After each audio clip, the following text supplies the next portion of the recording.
You're too close to the grave to be using furniture worth $14,000.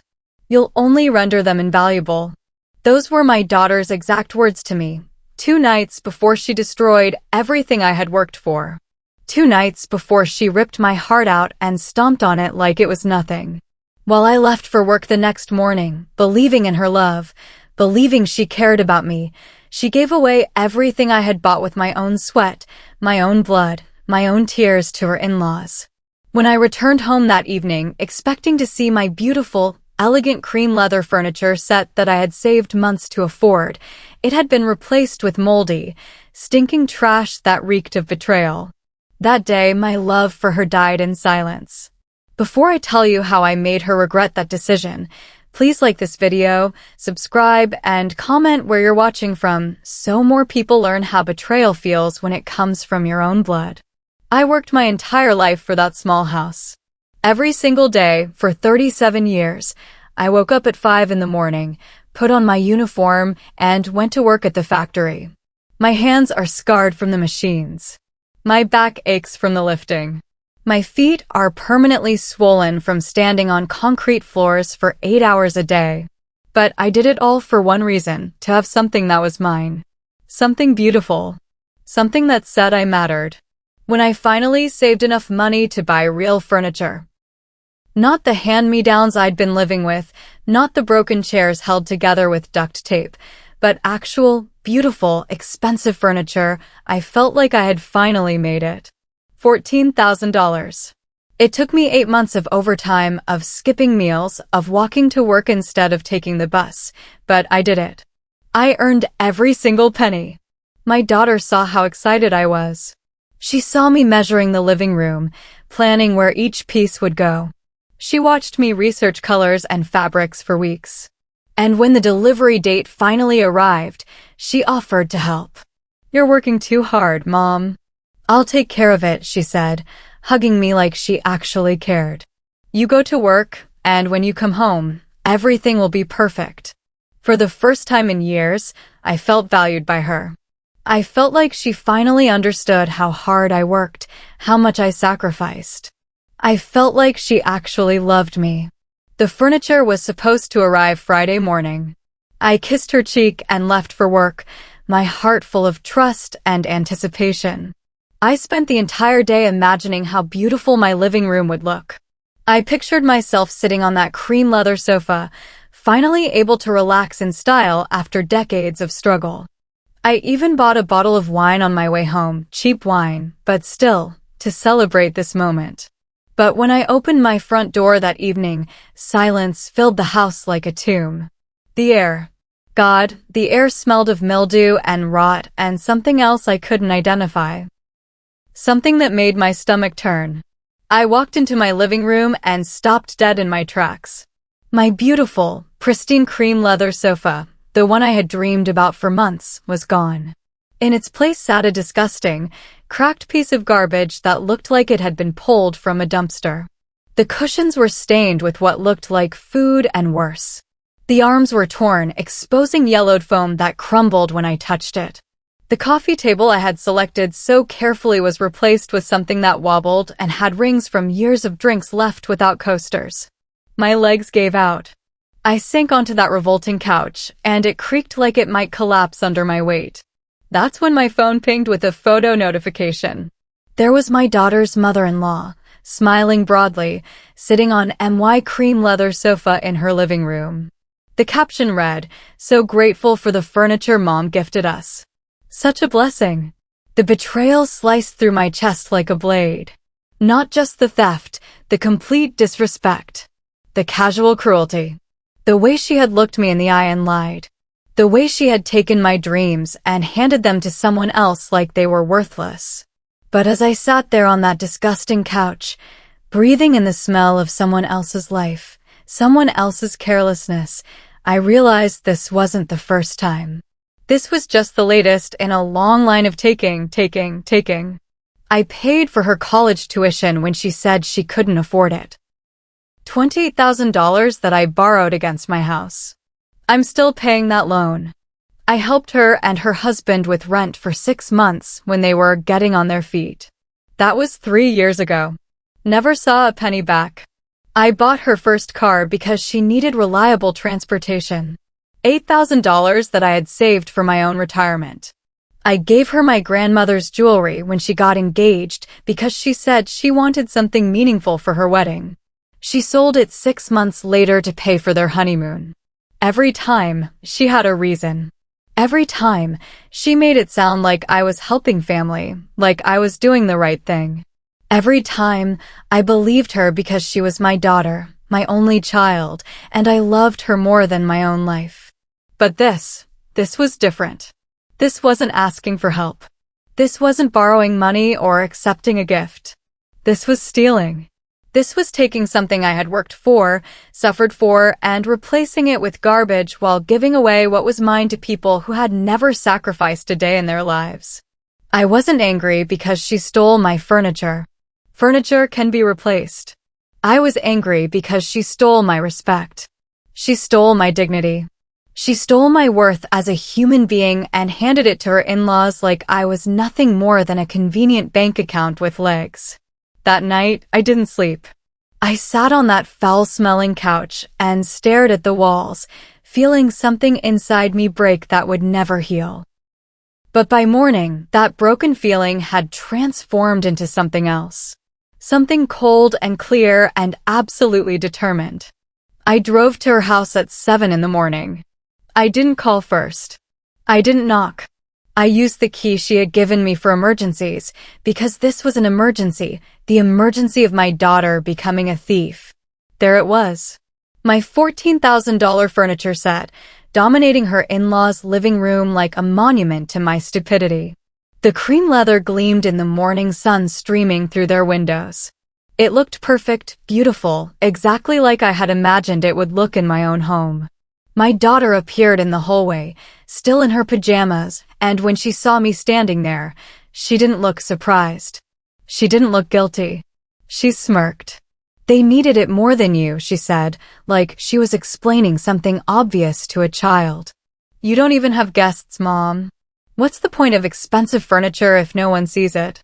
Her mother-in-law emerged from the kitchen, coffee mug in hand, trying to look innocent. But I could see it in her eyes, the satisfaction, the smugness. She was sitting on furniture that cost more than her car, and she knew exactly how she had gotten it. My voice, when I finally spoke, was so calm it surprised even me. "You stole what I earned with my own hands. You will return every single piece to my house today, or you will face the consequences through the legal system." My daughter laughed. Actually laughed, like I had told a joke. "You wouldn't dare call the police on your own child," she said, crossing her arms. "What would people think? What would the family say?" I looked at her for a long moment, really looked at her. This woman standing in front of me, this person I had given birth to, raised, sacrificed everything for, she wasn't my daughter anymore. She was a stranger who happened to share my DNA. A stranger who had decided that my love made me weak, that my generosity made me stupid, that my trust made me a target. "Watch me," I said, and pulled out my phone. The 911 operator was professional and kind. I explained the situation calmly. My daughter had stolen expensive furniture from my home while I was at work, and I wanted to file a theft report. Yes, I had receipts. Yes, I had delivery confirmations. Yes, I was absolutely certain I wanted to press charges. I watched my daughter's face change as I spoke to the operator. The smirk disappeared first, then the confidence, then the color drained from her cheeks entirely. By the time I hung up, she was stammering. "Mom, wait, we can work this out." "I didn't think you'd really, it's just furniture." "It's not just furniture," I said quietly. "It's my life. It's my work. It's my worth. And you threw it away like garbage." The police arrived within 20 minutes. 2 officers, professional and thorough. I showed them my receipts, my bank statements, the delivery confirmation that showed the furniture had been delivered to my address. I explained how I had trusted my daughter to handle the delivery and returned home to find it gone. The officers looked at my daughter and her in-laws with the kind of expression reserved for people who steal from the elderly. Because that's what this was, wasn't it? Elder abuse. Financial exploitation. The fact that she was my daughter made it worse, not better. Ma'am, one of the officers said to my daughter, "You need to arrange for this furniture to be returned to your mother immediately. If you don't comply voluntarily, we'll have to escalate this to criminal charges." I watched my daughter's composure collapse completely. The in-laws started stammering about misunderstandings and family gifts. But the receipts don't lie. The dates don't lie. The evidence doesn't lie. The humiliation began immediately. Under police supervision, my daughter and her in-laws were forced to move every single piece of my furniture back to my house. The beautiful cream leather sofa that had looked so perfect in their living room suddenly seemed like evidence of their crime. The coffee table became a burden they had to lift and carry. The lamps, the end tables, the ottoman, every piece a reminder of their greed and my daughter's betrayal. I followed them back to my house and watched as they carried my furniture through the door. I didn't help. I didn't speak. I just watched with a clarity I had never felt before. This wasn't about anger anymore. This was about justice. This was about standing up for myself for the first time in my adult life. When the last piece was in place, the officers asked if I wanted to press charges. I looked at my daughter, standing in my living room surrounded by the furniture she had stolen, her face red with humiliation and tears. "Not today," I said quietly. "But if anything like this ever happens again, I won't hesitate." After everyone left, I walked through my house inspecting the damage. The furniture had been returned, but it wasn't the same. There were scratches on the coffee table that hadn't been there before. Stains on the cushions that looked suspiciously like food spills. Ring marks on the end tables from glasses left without coasters. But you know what? I didn't care about the scratches. I didn't care about the stains. Because those marks weren't just damage, they were proof. Proof that I had stood up for myself. Proof that I had fought back. Proof that I wasn't the doormat my daughter thought I was. I documented every single mark, every single stain, with photographs. Not because I planned to sue, though I could have, but because I needed to remember this moment. I needed to remember the day I stopped being a victim. I hired a professional cleaning service the next day. Not because I couldn't clean it myself, but because I deserved to have someone else take care of me for once. I deserved to sit back and watch someone else work while I relaxed. I deserved to not lift a finger while my home was restored to the beauty I had envisioned. As I watched the cleaners work, I realized something profound. I wasn't just restoring my furniture. I was restoring myself. I was reclaiming my worth. I was remembering that I mattered. The phone calls started that same evening. My daughter, crying and angry, calling me heartless. How could I humiliate her in front of her in-laws? How could I call the police on my own child?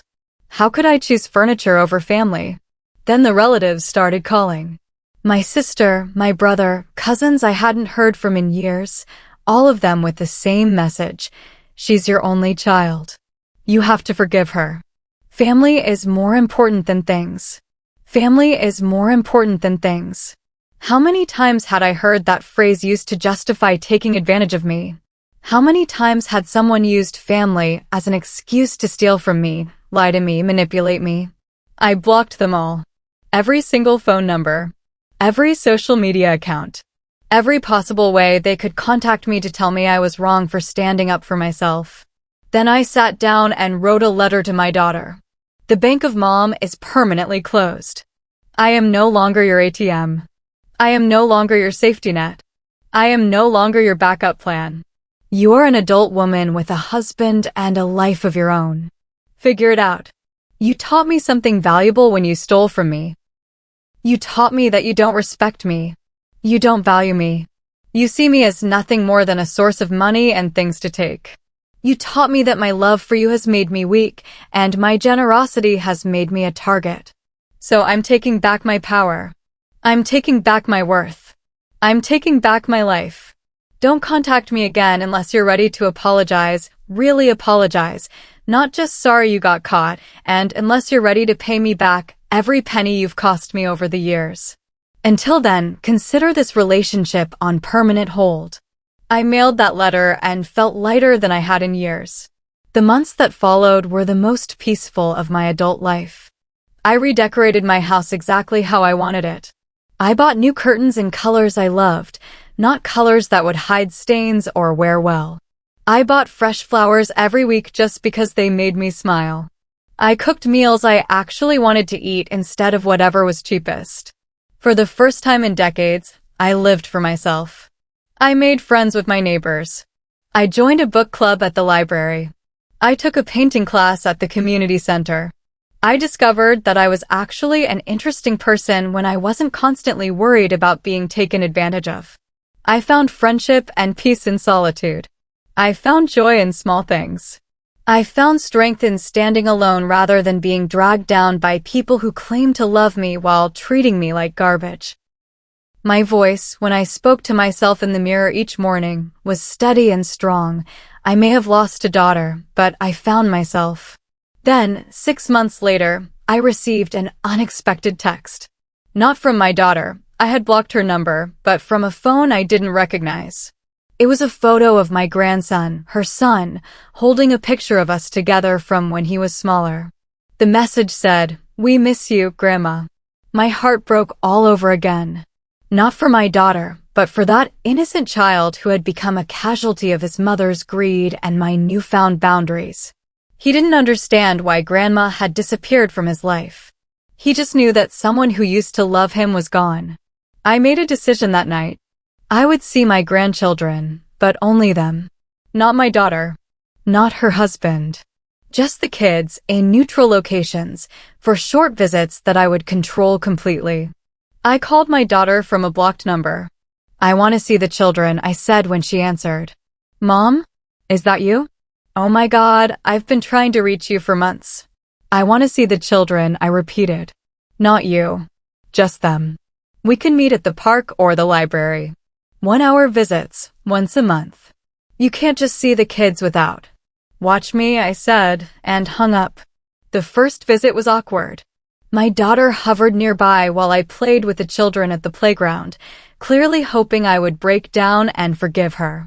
But I had learned something important over those months of silence. Forgiveness isn't automatic just because someone shares your blood. Forgiveness is earned through changed behavior, not just through time passing. Over the following months, as I continued these supervised visits with my grandchildren, I watched my daughter struggle. Without my financial support, she and her husband had to actually budget. Without my emotional labor, she had to deal with her own problems. Without my automatic forgiveness, she had to sit with the consequences of her actions. Slowly, very slowly, I saw something that might have been humility creeping into her behavior. She stopped making demands and started making requests. She stopped assuming I would help and started appreciating when I did. She stopped treating my love like a guarantee and started treating it like the gift it had always been. But I didn't rush back into the old patterns. I had learned too much about my own worth to throw it away again. The boundaries I had set weren't punishment, they were protection. Protection for both of us. Now, as I sit here on my beautiful cream leather sofa, cleaned, repaired, and surrounded by the life I built for myself, I reflect on everything that brought me to this moment. This couch once carried betrayal, pain, and the bitter taste of being taken for granted. Now it carries peace, self-respect, and the quiet satisfaction of a woman who finally learned to value herself. The scratches are still there. I never had them professionally repaired because I wanted to remember. I wanted physical proof of the day I stopped being a victim and started being a woman who demanded respect. Some furniture may be expensive, but self-respect is priceless. It's worth more than $14,000. It's worth more than family approval. It's worth more than avoiding conflict or keeping the peace. It's worth everything. If you've ever been taken for granted by someone you love, share your story in the comments. Let's remind the world that respect isn't inherited, it's earned. And sometimes, teaching people how to respect you means being willing to lose them if they choose not to learn. Because at the end of the day, you can't force someone to value you. but you can absolutely refuse to accept being devalued. And that, my friends, makes all the difference.